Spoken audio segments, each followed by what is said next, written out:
नमस्कार। Shri Ram P G महाविद्यालय के यूट्यूब प्लेटफॉर्म पर आपका स्वागत है। मैं जे आर कडेला। आज अपने ज्योग्राफी की क्लास में बात कर रहे हैं। देखिए, आज जो क्लास होने जा रही है, सबसे पहले आपको बता दें कि आज क्लास होने जा रही है बीए सेकेंड ईयर की, बीए पार्ट सेकेंड ईयर का। और बीए पार्ट सेकेंड ईयर में हम बात कर रहे थे नदियों पर। नदियों में हमने अपने बात कर रहे थे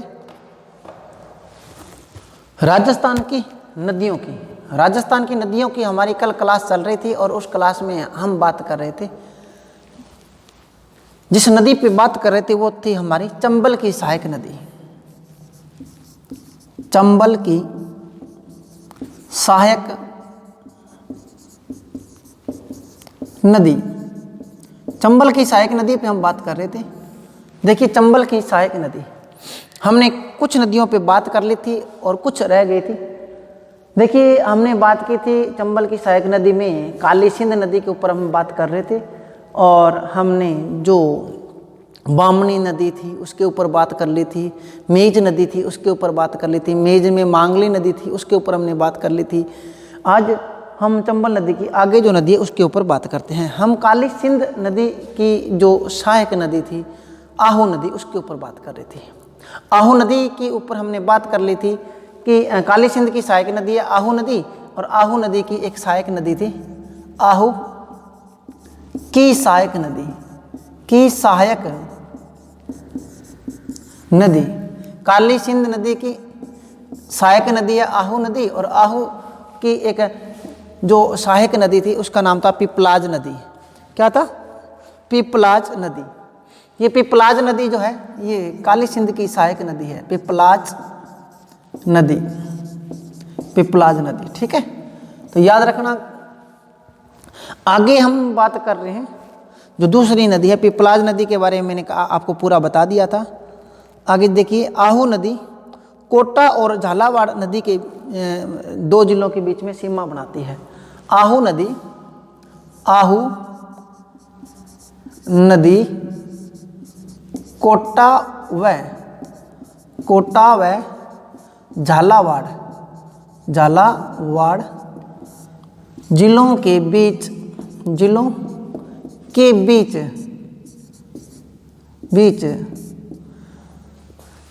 जिला सीमा बनाती है, जिला सीमा बनाती है।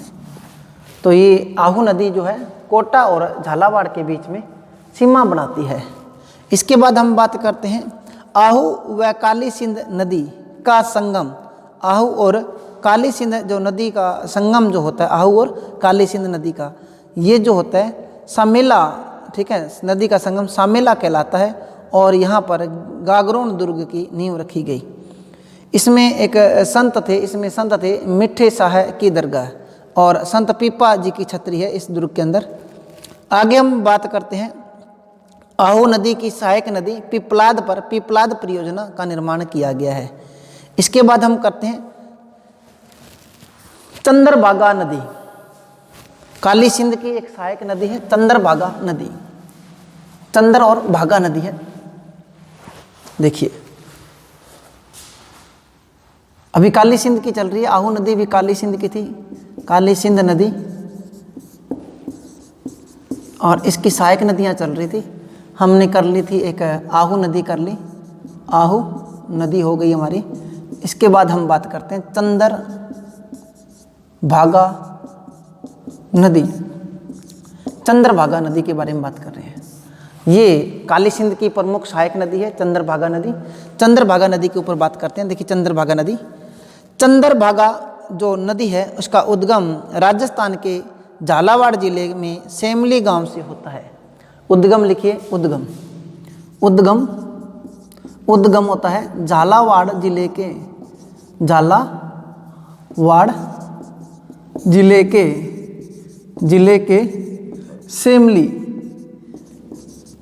सेमली गांव से होता है।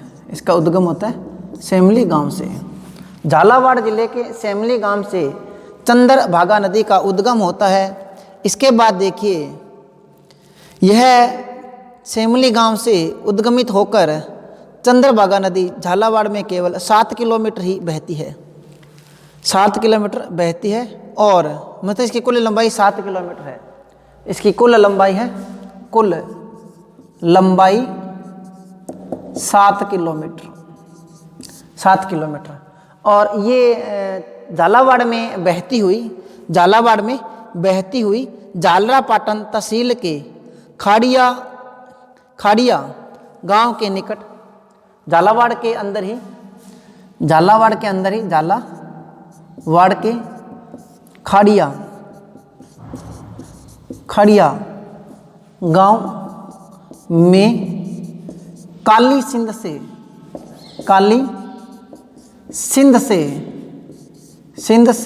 मिल जाती है, काली सिंध से मिल जाती है। देखिए सबसे आपको दोबारा बता दें, काली सिंध की सहायक नदी है। आहू नदी हमने कर ली थी, आहू नदी की हमने, पिपलाज जो नदी थी वो भी हमने कर ली थी। पिपलाज नदी पर पिपलाज परियोजना स्थापित की गई है, वो भी कर ली थी।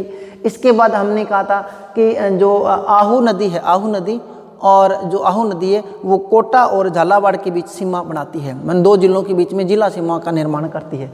इसके बाद हम दूसरी जो नदी पढ़ रहे हैं चंद्रभागा नदी पढ़ रहे हैं। और चंद्रभागा जो नदी है इसका उद्गम होता है झालावाड़ जिले के सेमली गांव में। और ये ये हो सकता है कि राजस्थान की सबसे छोटी नदी सिर्फ 7 किलोमीटर जो है वो चंद्रभागा नदी है। एक झालावाड़ में ही बहती है, झालावाड़ में इसका उद्गम होता है और झालावाड़ के खाड़िया जो गांव है इसमें काली सिंध से मिल जाती है। आगे हम नदी की बात करते हैं। आगे देखिए, आगे हम बात करते हैं चंद्रभागा नदी के किनारे चंद्रावती नामक स्थान पर, चंद्रभागा नदी के किनारे चंद्रावती नामक स्थान पर 1958 में, ठीक है, 1958 से प्रतिवर्ष कार्तिक पूर्णिमा को मालवी नस्ल के पशुओं का मेला लगता है। ठीक है, ये कोई खास बात नहीं है। आगे हम बात करते हैं नई नदी की। देखिए नई नदी है आगे हमारी, जो हमारी काली सिंध की सहायक नदी है। देखिए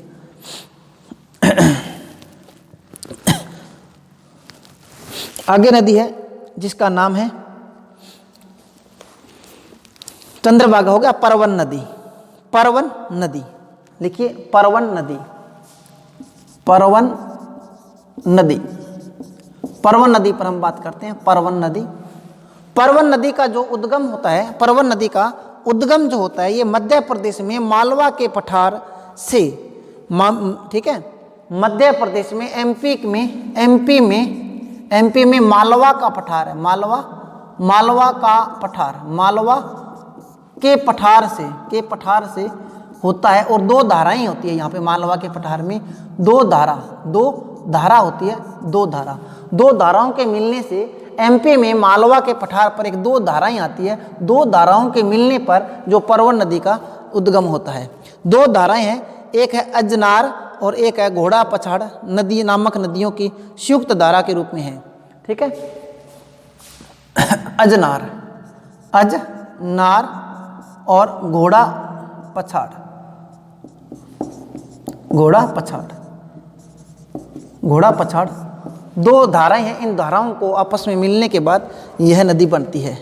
इसके बाद देखिए संयुक्त धारा के रूप में है राजस्थान में परवन नदी, झालावाड़ जिले के राजस्थान में परवन नदी, राजस्थान में जो है राजस्थान में परवन नदी जो है झालावाड़ के मनोहरपुरा नामक स्थान से प्रवेश करती है, राजस्थान में परवन नदी झालावाड़ में मनोहरपुरा नामक स्थान से प्रवेश करती है। इसके बाद देखिए मनोहरपुरा नामक स्थान से प्रवेश करती है, या मनोहर थाना भी कई किताबों में लिखा है, या मनोहरपुरा या मनोहर थाना नामक स्थान से, कई किताबों में थाना है, कईयों में पूरा है। इसके बाद में आगे देखिए झालावाड़ में बहते हुए यह नदी बारा में स्थित है, सांपों की शरण स्थली। ठीक है, बारा में, इस नदी के किनारे, इस नदी के किनारे बारा में, यह नदी झालावाड़ में बहेगी। झालावाड़ में बहने के बाद बारा में, बारा जिले में, बारा जिले में सांपों की शरण स्थली, सांपों की शरण स्थली, शरण स्थली अभ्यारण्य है, सरीसृप अभ्यारण्य, इसको कहते हैं सरीसृप अभ्यारण्य, सरीसृप अभ्यारण्य, सांपों का अभ्यारण्य है, सरीसृप अभ्यारण्य। ठीक है, बारा जिले में सांपों की शरणस्थली सरीसृप, ठीक है, सरीसृप अभ्यारण्य, या इसको अपने कह सकते हैं सांपों की शरणस्थली नामक विख्यात शेरगढ़ अभ्यारण्य, सरीसृप अभ्यारण्य, या हम इसका दूसरा जो नाम है इसको ले सकते हैं शेरगढ़ अभ्यारण्य, शेरगढ़ अभ्यारण्य, शेरगढ़ अभ्यारण्य स्थापित किया गया है। ठीक है, शेरगढ़ अभ्यारण्य से होकर गुजरती है। इस नदी के किनारे बारा में शेरगढ़ दुर्ग अवस्थित है, और इसमें शेरगढ़ अभ्यारण्य भी है, बारा में शेरगढ़ दुर्ग भी है। शेरगढ़ दुर्ग, शेरगढ़ जो दुर्ग है बारा का, इस नदी के किनारे है, परवन, परवन नदी के किनारे, परवन नदी के किनारे है। ठीक है, आगे बात आ रही है, सरीसृप जो अभ्यारण्य है वो अपने परवन नदी की इसके अंदर से होके जाती है, और शेरगढ़ जो दुर्ग है वो परवन नदी के किनारे है। आगे देखिए, इस नदी के किनारे बारा में शेरगढ़ दुर्ग अवस्थित है, जो जल दुर्ग की श्रेणी में आता है, जल दुर्ग की श्रेणी में आता है। आगे देखिए, आगे देखिए, यह नदी जो है काली सिंध नदी में विलीन हो जाती है। रामगढ़, ठीक है, कोटा जिले के रामगढ़ क्षेत्र में, कोटा, कोटा जिले के, कोटा जिले के, कोटा जिले के रामगढ़, रामगढ़ क्षेत्र में काली सिंध के अंदर, काली सिंध के अंदर विलीन हो जाती है, विलीन हो जाती है। ठीक है, तो देखिए परवन नदी जो है एमपी में मालवा के पठार से आती है। मालवा के पठार में दो धाराएं होती है, अजनार और घोड़ा पछाड़, दो धाराएं हैं। दो धाराएं मिलकर एक नदी का निर्माण, परवन नदी का निर्माण करती है। परवन नदी जो है राजस्थान में, परवन नदी झालावाड़ जिले के मनोहर थाना नामक स्थान से प्रवेश करती है। माने हम ये कह सकते हैं झालावाड़ में यह मनोहर नामक स्थान से, मनोहर थाना नामक स्थान से राजस्थान में प्रवेश करती है। उसके बाद झालावाड़ में बहती हुई ये बारा में आएगी। बारा जिले में इस नदी के किनारे पर, या इस ये जो नदी है बारा जिले में एक अभ्यारण्य है जिसका नाम है शेरगढ़ अभ्यारण्य। शेरगढ़ अभ्यारण्य है, सांपों की शरणस्थली है, सरीसृप अभ्यारण्य है। तो ये सांपों की शरणस्थली या सरीसृप अभ्यारण्य के, जिसका नाम है शेरगढ़ अभ्यारण्य, ये नदी है उसके अंदर से गुजरती है। उसके बाद में शेरगढ़ दुर्ग, बारा में एक शेरगढ़ दुर्ग है, ये शेरगढ़ दुर्ग है, ये परवन नदी के किनारे बना हुआ है। आगे हम बात करते हैं कोटा, आगे होगा, और ये झालावाड़ और बारा में बहती हुई कोटा में जाएगी, और कोटा जिले में ये रामगढ़, कोटा जिले के रामगढ़ क्षेत्र में यह काली सिंध नदी से में विलीन हो जाती है। तो ये हमारी थी परवन नदी। इसके बाद हम बात करते हैं, परवन नदी हमारी हो गई कंप्लीट। परवन नदी के बाद हम बात करते हैं निमाज नदी। निवाज नदी जो है, निमाज या निवाज जो नदी है, दोनों ही नाम आते हैं, निवाज भी आता है, निमाज भी आता है, उसके बारे में हम बात करते हैं। ये परवन नदी की सहायक नदी है। ठीक है, निमाज या इसको कहते हैं निवाज नदी, परवन की सहायक नदी है, परवन की सहायक नदी है, ये सहायक नदी है। आगे हम बात करते हैं परवन नदी की सहायक नदी है निवाज नदी। इसका जो उद्गम होता है, उद्गम होता है एमपी में। एमपी के अंदर विंध्यन जो पर्वतमाला है,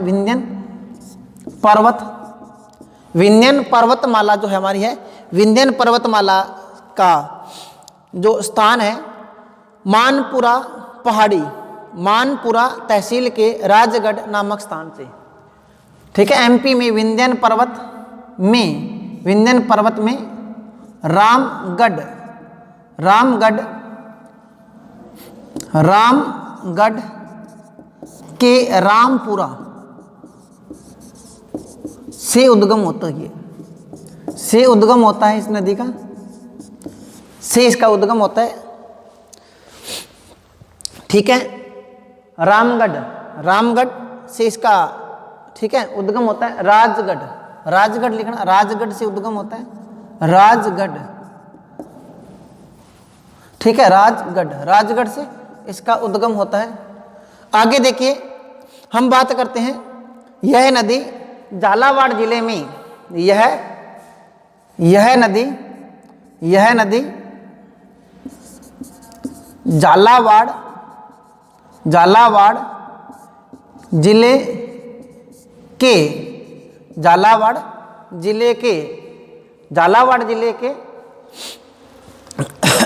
झालावाड़ जिले के कोल्हू खेड़ी नामक स्थान से, कोल्हू खेड़ी नामक स्थान से राजस्थान में प्रवेश करती है, राजस्थान में प्रवेश करती है। इसके बाद आगे देखिए, राजस्थान में प्रवेश करती है और यह नदी परवन नदी के समांतर बहती है, यह नदी परवन नदी के समांतर बहती है, यह नदी परवन नदी के समांतर बहती है, समांतर बहती है और समांतर बहने के बाद यह नदी जो है झालावाड़ जिले में मवासा अकलेरा, यह जो नदी है झालावाड़ जिले में मावासा अकलेरा नामक स्थान पर काली सिंध से मिल जाती है, परवन से, काली सिंध से मिल जाती है। नामक स्थान पर, यह नदी झालावाड़ जिले में मवासा अकलेरा नामक स्थान पर नीमाज से मिल जाती है, परवन से मिल जाती है।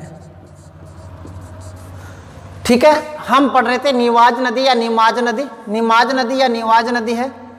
ये जो है ये इसकी परवन की सहायक नदी है, परवन की सहायक नदी है। ये जो निमाज नदी है उद्गम होता है विंध्यन पर्वत में मानपुरा के राजगढ़ से उद्गम होता है इसका। और यह नदी है जो झालावाड़ जिले के कोल्लू खेड़ी नामक स्थान पर राजस्थान में प्रवेश करती है। यह नदी जो है झालावाड़ जिले के कोल्लू खेड़ी नामक स्थान पर राजस्थान में प्रवेश करती है और यह नदी परवन नदी के समांतर बहती है। ये दोनों नदियां दोनों बराबर बहती है, समांतर बहती है, तो यह नदी समांतर बहती है और यह जो नदी है झालावाड़ जिले के मावासा अकलेरा नामक स्थान पर परवन नदी से मिल जाती है। आगे देखिए, हम नेक्स्ट नदी की बात करते हैं, पार्वती नदी।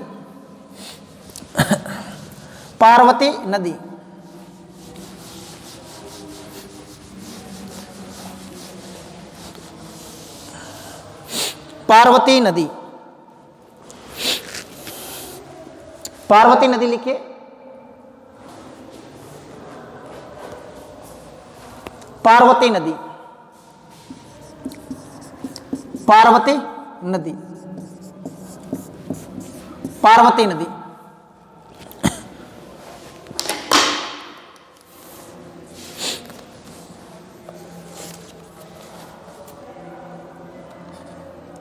पार्वती नदी देखिए, पार्वती नदी दो है, हम इसको पार्वती फर्स्ट कह सकते हैं क्योंकि पार्वती नदी दो है, इसको पार्वती फर्स्ट कहते हैं।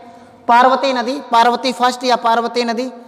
पार्वती जो नदी है, पार्वती नदी जो है ये देखिए, हम बात करते हैं इसका उद्गम जो होता है, उद्गम उद्गम जो होता है एमपी में देवास जिले से, एमपी में देवास जिले से इसका उद्गम होता है। एमपी में देवास जिले से उद्गम होता है। पार्वती नदी विंध्याचल पर्वतमाला के उत्तरी ढाल में स्थित मध्य प्रदेश के देवास जिले के सीहोर क्षेत्र से उद्गमित होती है। सीहोर क्षेत्र से उद्गमित होती है। देखिए, हम सबसे पहले कहते हैं पार्वती फर्स्ट नदी है, पार्वती 2 नदी है। तो पार्वती फर्स्ट जो नदी है उसका उद्गम होता है एमपी में देवास जिले के सीहोर क्षेत्र से होता है। इसके बाद हम बात करते हैं जो आगे, यह 12 जिले के करियाहट नामक स्थान पर, ठीक है, ये देखिए यह नदी 12 जिले के करियाहट नामक स्थान पर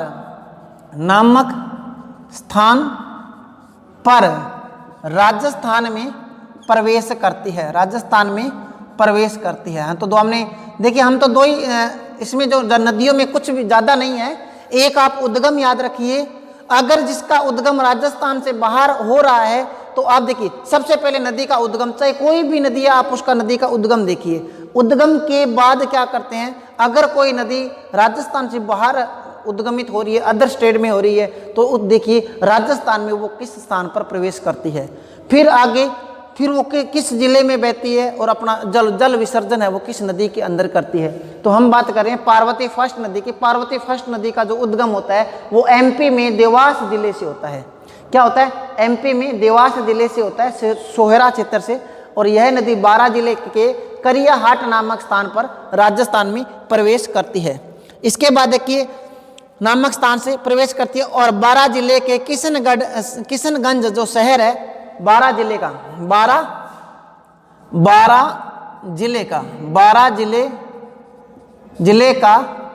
किशनगंज जो शहर है, किशनगंज शहर इसी नदी के किनारे बसा हुआ है।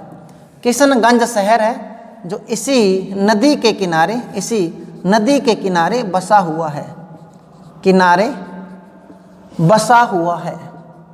बसा हुआ है।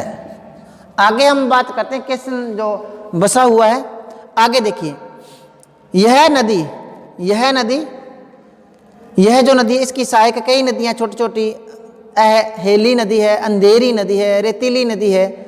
यह नदी कोटा और बारा के बीच में प्राकृतिक सीमा का निर्माण करती है और 65 किलोमीटर बहने के बाद कोटा के पालिया नामक स्थान पर यह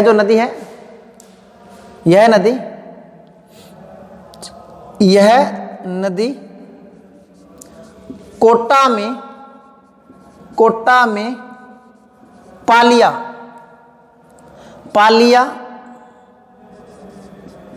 पालिया नामक स्थान पर चंबल से मिल जाती है। चंबल से, याद रखना, चंबल की सहायक नदी है, चंबल से मिल जाती है। आगे चंबल से मिल जाएगी। यह राजस्थान व मध्य प्रदेश के मध्य 2 बार सीमा बनाती है। पार्वती नदी की विशेषता लिख लेना मोस्ट लगा के। यह नदी राजस्थान व एमपी के बीच 2 बार सीमा बनाती है। 2 बार सीमा बनाती है। ठीक है, पार्वती फर्स्ट नदी की बात कर रहे हैं। पार्वती जो फर्स्ट नदी है उद्गम होता है एमपी के देवास जिले के सोहरा क्षेत्र से। यह नदी 12 जिले के करियाहाट नामक स्थान पर राजस्थान में प्रवेश करती है। 12 जिले का किशनगंज जो शहर है वो इसी नदी के किनारे बसा हुआ है। यह जो नदी है कोटा के पालिया नामक स्थान पर चंबल से मिल जाती है। और ये जो अपने इसमें मोस्ट है वो बताते हैं कि यह नदी राजस्थान व एमपी के बीच में 2 बार सीमा बनाती है। आगे हम बात करते हैं पार्वती हमने कर ली। इसके बाद हम बात करते हैं कुन्नू नदी। कुन्नू नदी, कुन्नू, कुन्नू नदी, कुन्नू नदी है जो चंबल में सीधी मिलेगी। ये पार्वती भी सीधी मिली थी। अब है कुन्नू नदी। कुन्नू नदी जो है चंबल की सहायक नदी है। कुन्नू नदी लिखिए, कुन्नू नदी, कु और नू।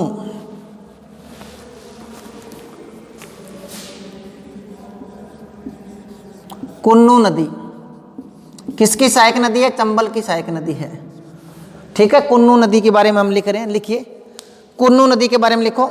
यह नदी मध्य प्रदेश के गुन्ना नामक स्थान से उद्गमित होती है। एमपी में गुन्ना से, एमपी में गुन्ना से उद्गमित होती है। उद्गम होता है इसका, उद्गमित होती है एमपी में, गुन्ना से इसका उद्गम होता है। अब देखिए, अगर उद्गम इसका एमपी में हुआ तो राजस्थान में एंट्री करेगी। आगे देखिए, यह नदी, यह यहाँ से, यह जो नदी है राजस्थान में 12 जिले के मोसेरी गांव से, ठीक है, यह नदी 12 जिले के मोसेरी स्थान से प्रवेश करती है। स्थान से राजस्थान में प्रवेश करती है, राजस्थान में प्रवेश करती है। और प्रवेश करने के बाद में 12 में बहने के बाद पुनः एमपी में बहने लगती है, बहने लगती है। माने एक बार राजस्थान में आने के बाद पुनः कहाँ चली जाती है? बहने लगती है, बहने लगती है। इसके बाद पुनः यह एमपी में चली जाती है और मध्य प्रदेश में, पुनः यह मध्य प्रदेश में प्रवेश कर जाती है। वहाँ से वापस कुन्नू नदी है जो मध्य प्रदेश और मध्य प्रदेश की ओर से आकर राजस्थान में आकर करौली की सीमा पर, देखिए पहले ये 12 में आती है, 12 जिले में राजस्थान के अंदर आती है, फिर ये पुनः एमपी में चली जाती है और फिर ये पुनः राजस्थान की ओर बहने लगती है और यह राजस्थान में करौली जिले में आकर चंबल से मिल जाती है, चंबल से मिल जाती है। तो हम कुन्नू नदी के बारे में बात कर रहे थे और इसकी एक विशेष बात यही ध्यान रखना कि एक बार राजस्थान में आएगी, इसके बाद पुनः ये राजस्थान से बाहर एमपी में चली जाएगी, फिर ये पुनः आएगी और करौली जिले में यह चंबल से मिल जाती है। तो ये हमने कुल्लू नदी की थी, कुन्नू नदी। इसके बाद हम बात कर रहे हैं चाणक नदी की बात कर रहे हैं। चाणक, आज हम देखिए कोशिश करते हैं कि नदियां पूरी हो जाए, चंबल की सहायक नदियां, फिर हम दूसरी नदी शुरू करेंगे। उसके बाद में है चाणक नदी। चाणक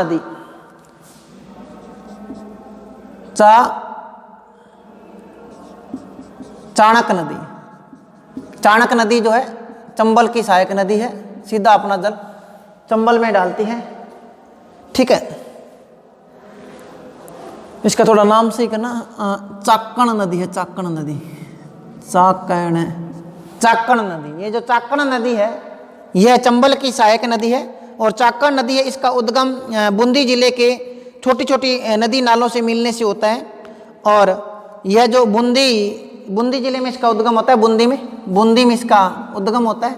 बूंदी जिले में छोटे छोटे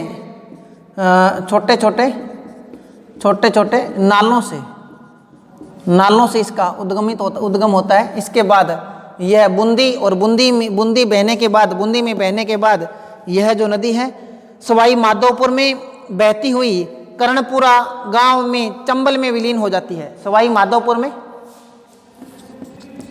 सवाई माधोपुर, माधोपुर में कर्णपुरा, कर्णपुरा गांव में चंबल में मिल जाती है, चंबल में मिल जाती है। इसके बाद हम बात करते हैं आगे।